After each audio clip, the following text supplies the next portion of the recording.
মই থাকিব পাই পেলাই নিজে বৰ সন্তুষ্ট অনুভৱ কৰিছোঁ। মই চাকৰি জীৱনৰ পৰা অৱসৰ লোৱাৰ পিছত প্ৰথমতে মই যেতিয়া বেচৰগাঁৱত মেডিকেল কলেজৰ ফাউণ্ডেশ্যন ষ্ট'নটো লে কৰে তেতিয়া মই আছিলোঁ।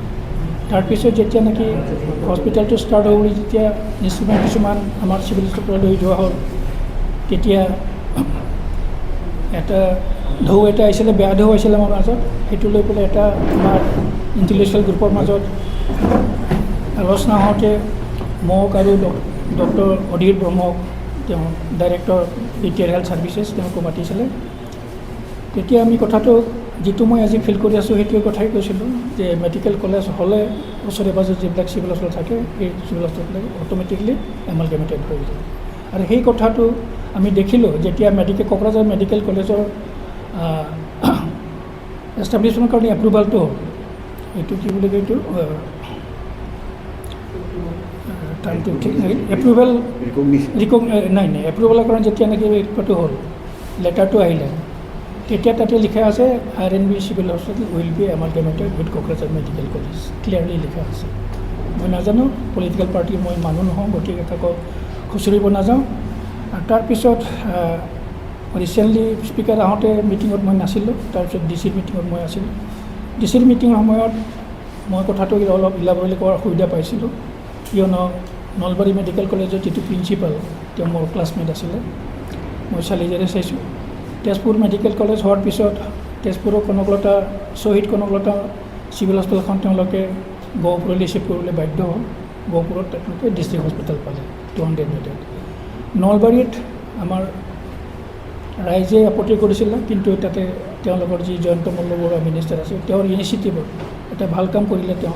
তেওঁ কৰিলে কি, শ্বহীদ মুকুন্দ কাকতি চিভিল হস্পিটেলখন চিভিলটো কাটি পেলাই তেওঁ কিবা কৰিলে, চিটি হস্পিটেলৰ নাম দিলে, Shahid Mukunda Kakati city hospital with মানে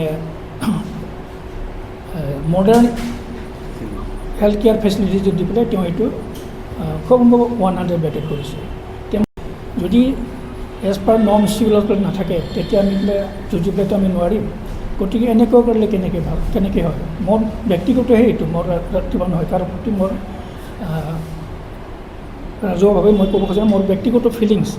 যদি আমি কোকৰাঝাৰ চিভিল হস্পিটেলটো এমালগেমেটেড কমপ্লিটলি হোৱাতকৈ আমি যদি কৰোঁ RNB আৰবান হস্পিটেল বুলি যদি আমি এটা কেইটামান স্পেচিয়েলিটি যদি ৰাখিব পাৰোঁ, মিনিমাম আমাক লাগে মেডিচিন, গাইনকলজি আৰু চাৰ্জাৰী, এই তিনিটা বস্তু। বাকীবিলাক ইমাৰ্জেঞ্চি হ'লেও খুব কম ইমাৰ্জেঞ্চি হয়। গতিকে মই কৈছিলোঁ, তেতিয়া বাইদেউ এইটো কথাত দুখ পাইছে, মোক কৈছে তুমি নামটো কেলি বন্ধ চেঞ্জ কৰিলা RNB চিভিলৰ নামটো।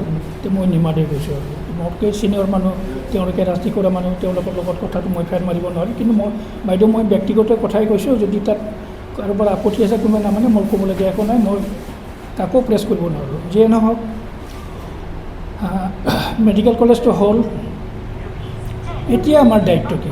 এতিয়া মই ক'ম, এতিয়া মিডিয়াৰ দায়িত্ব যথেষ্ট আছে, আমাৰ দায়িত্ব যথেষ্ট আছে। আমি মেডিকেল কলেজটো কেনেকৈ সাৰ পানী দি পেলাই আমি গছগজীয়া কৰিব পাৰোঁ, সেইটো আমি এতিয়া চিন্তা কৰিব লাগিব। মই যেনেকৈ কৈছিলোঁ যে নেচেন ষ্টেজত আছে, এতিয়া মেলনৰিছত ভুগি আছিলে।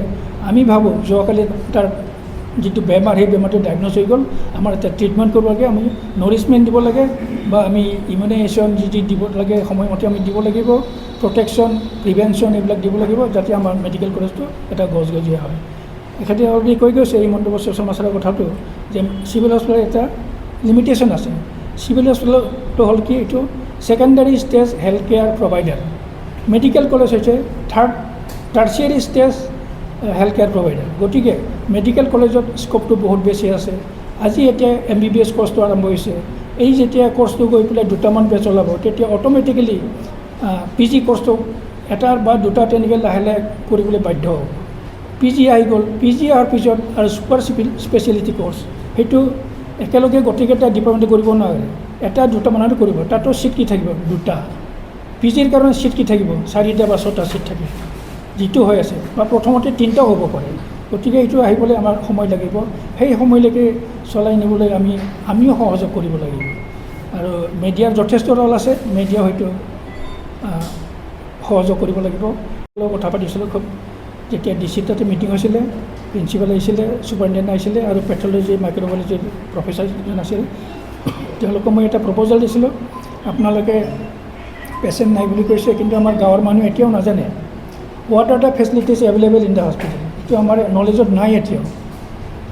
গতিকে আপোনালোকে এৱাৰনেছ কৰক, গাঁৱত গৈ পেলাই দুই এটা, বা হেল্থ কেম্প পাতক আপোনালোকে, বা আপোনালোকে হেল্থ চেকআপ কৰক গাঁৱে গৈ গৈ পেলাই, তেতিয়া অট'মেটিকলি মানুহে জানিব। তাতে বুজাই দিয়ক আপোনালোকে আমাৰ এইখিনি বৰ্তমান আমাৰ এইখিনি ছাৰ্ভিচ এভেইলেবল আছে, এইখিনি ছাৰ্ভিচৰ কাৰণে আমি আপোনালোকে অলপ কষ্ট কৰি পেলাই বাহিৰত কৰিব লাগিব, সেইখিনি কথা তেওঁলোকে বুজাই দিব পাৰিব লাগিব, সম্ভৱ কৰিব।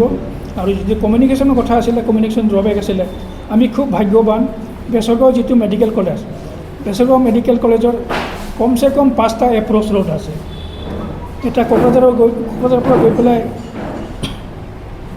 এইটো কাকৰিগুৰি হৈ পেলাই, এটা দেৱৰগাঁও হৈ পেলাই, গেঠিমেমৰা হৈ পেলাই, এটা ইউনিভাৰ্চিটিৰ বেক ছাইডত গৈ পেলাই এটা ৰাউড আছে, এটা চিমৰগাঁও ছাইডৰ পৰা ঘালুগাঁও হৈ পেলাই আহিব পাৰিব, দতমাৰবিলাক ভাটামাৰি সোমাব পাৰিব, আৰু আমাৰ এইফালে টেকন'বাবাদী হৈ পেলাই বা তেনেকৈ এটা ৰাস্তা ধুনীয়াকৈ গৈ আছে। গতিকে এটা আমি কওঁ, আমি কাকো দায়দক নিদিওঁ, এইটো প্ৰপাৰ প্লেচত আমি মেডিকেল কলেজটো পাইছোঁ, ইটছ এ পিকচাৰাছ লোকেশ্যন।